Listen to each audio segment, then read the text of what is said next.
दोस्तों, पैसा आने जाने की चीज़ है। हमने कई बादशाहों को फ़कीर बनते देखा है और इसी तरह फ़कीरों को बादशाह बनने में ज़्यादा वक्त नहीं लगता।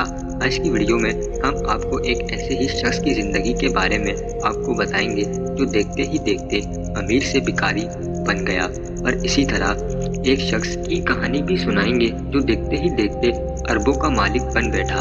मगर वीडियो की तरफ बढ़ने से कबल हस्बे रिवायत हम अपने नए आने वाले साथियों से दरख्वास्त करेंगे कि वो पहले हमारे चैनल को सब्सक्राइब करें।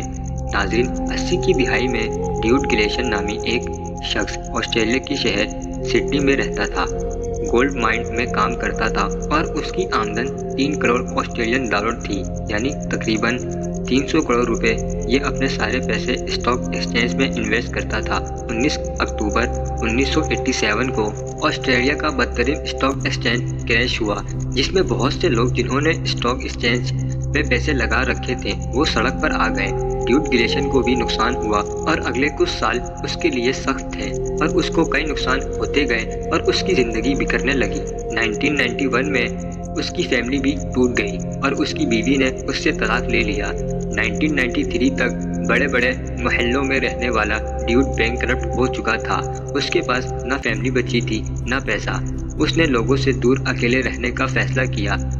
कभी इसकी जहन में सुनसान जजीरे का नाम आया जिसका नाम रेडिएशन आइलैंड था। ड्यूड कभी यहाँ एक होटल और रेस्टोरेंट बनाना चाहता था, लेकिन अब ये मुमकिन नहीं था। मई 1997 में वो यहाँ आकर रहने लगा।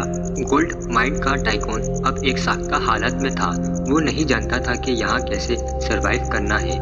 यहाँ ना तो बिजली थी और ना पानी था, और खतरनाक जानवरों का घर था जिसमें सांप और मगरमच्छ थे। उसने छोटा सा लकड़ी का घर बनाया और अपने पालतू कुत्ते बिल्लियों के साथ रहने लगा।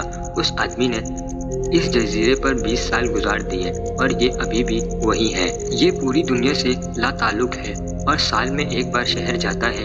इसकी उम्र 74 साल है। खाने की बात करें तो ये मछलियाँ और केकड़े पकड़कर खाता है और उसने यहाँ सब्जियाँ भी उगाई हैं। इसका कहना है कि वो सारी ज़िंदगी यहाँ गुजारेगा और मरना भी यहाँ चाहता है। सबसे करीब शहर भी वहाँ से 1000 किलोमीटर दूर है और किसी भी इमरजेंसी में उसके लिए मुश्किल हो सकती है, लेकिन उसका कहना है कि वो पिछले 20 साल से सेहतमंद ज़िंदगी गुजार रहा है।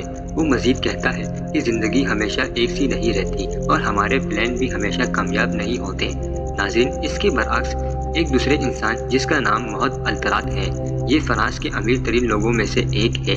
उसकी कंपनी का टर्नओवर 2 अरब अमेरिकी डॉलर है। उसके पास 17,000 लोग काम करते हैं, लेकिन ये आदमी यहाँ तक कैसे पहुँचा ये सुनकर आप हैरान रह जाएंगे। मोहम्मद अल-तरात फ्रांस में नहीं बल्कि शाम में पैदा हुए। उसका बाप चरवाहा था और बकरियां चराया करता था।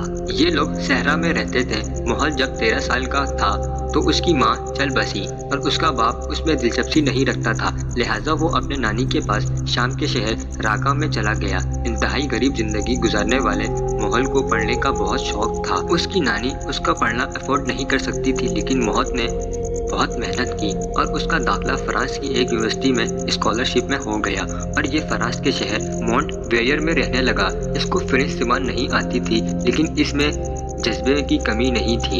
इसने फ्रेंच और इंग्लिश लैंग्वेज में मास्टर किया और कंप्यूटर में PhD भी कर ली। इसको अबू ज़ेबी में नौकरी भी मिल गई, जिसमें गाड़ी और घर अच्छी सैलरी थी, लेकिन ये 4 साल नौकरी करने के बाद फ्रांस वापस आ गया और यहाँ पर उसने एक बैंकरप्ट फैक्ट्री खरीद ली। ये कंस्ट्रक्शन सर्विस की फैक्ट्री थी और फिर उसने पीछे मुड़कर नहीं देखा। उसने अपनी मेहनत से इसको अल-तरात ग्रुप में चेंज कर लिया और अब ये इसका मालिक है और उसके लिए 17,000 लोग काम करते हैं। शाम के सहरा में पैदा होने वाला गरीब मोहम्मद आज फ्रांस के अमीर और ताकतवर लोगों में शामिल है। दोस्तों, वीडियो पसंद आने की सूरत में अपने दोस्तों के साथ शेयर करते हुए हमें कमेंट्स बॉक्स में अपनी कीमती राय से भी ज़रूर आगाह करें। मुझे उम्मीद है आज की इस वीडियो से आपको बहुत कुछ जानने को मिला होगा और ये वीडियो आपको पसंद आया होगा। अगर ये वीडियो आपको अच्छा लगे तो उसे लाइक कीजिए और अब मैं मिलूंगा आपसे किसी और नए इंटरेस्टेड वीडियो में। तब तक के लिए अपना बहुत सारा ख्याल रखें। Thanks for watching. अल्लाह हाफिज़।